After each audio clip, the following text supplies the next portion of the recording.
The most successful mines are huge-scale operations like this one in the north of Sweden. So this is where you see 25 megawatts of crypto power taking place. How many computers in the whole data center? We have about 100,000 GPUs mining and about 16,000 ASICs mining. Wow. And on a daily basis, we mine about 1.5 Bitcoin in this facility. All of this for just 1.5 Bitcoin a day. 1.5 Bitcoin. Of course, the value of Bitcoin goes up and down. At the time of my visit, that's a daily income for Hive of around $25,000. The way to stay profitable is to keep cool.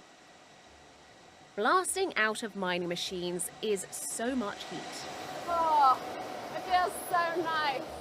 And that's part of why Hive has its mines in places like Canada and Iceland, or here, close to the Arctic Circle. Cold air from the freezing surrounding landscape is pumped into the building to create wind channels between the machines. It's like being in a wind tunnel. The computers, would they overheat without this cold air?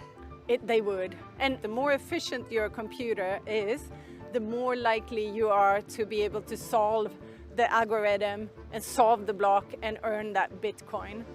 Being inside here, you can really feel how energy intensive mining cryptocurrency is.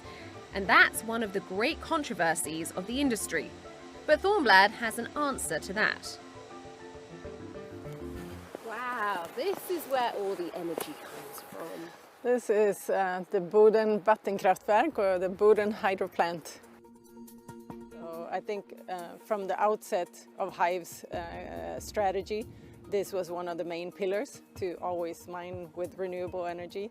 Well, in this area, there is an abundance of energy, and there's small communities up here. So in fact, there's not enough inhabitants or companies to use all the energy that is available. And more than that, there are plans to capture excess heat given off from the mining machines and use it for something more fruitful.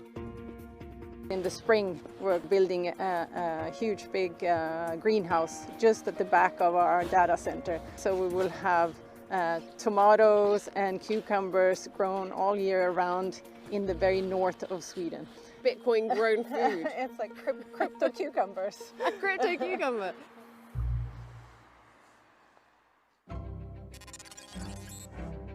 Heat capture is already a budding technology, as you can see in this greenhouse on the outskirts of Amsterdam. Instead of using natural gas, using renewable electricity to heat the flowers. Bert de Groot has installed 6 ASICs mining machines alongside this family-owned tulip-growing business. They don't heat all the 33 million flowers produced here each year, but a small proportion. 6 mining machines is about, let's say, 9 households of natural gas being saved on the spot. I would suggest, though, that there are more efficient ways of heating a greenhouse. Surely you could use the renewable electricity to get heaters in. If you have a normal traditional electric heater, it has exactly the same efficiency. The only difference is that here we have some Bitcoin coming out at the end. How much Bitcoin are we talking? It's a small amount. It's 0.0003 Bitcoin.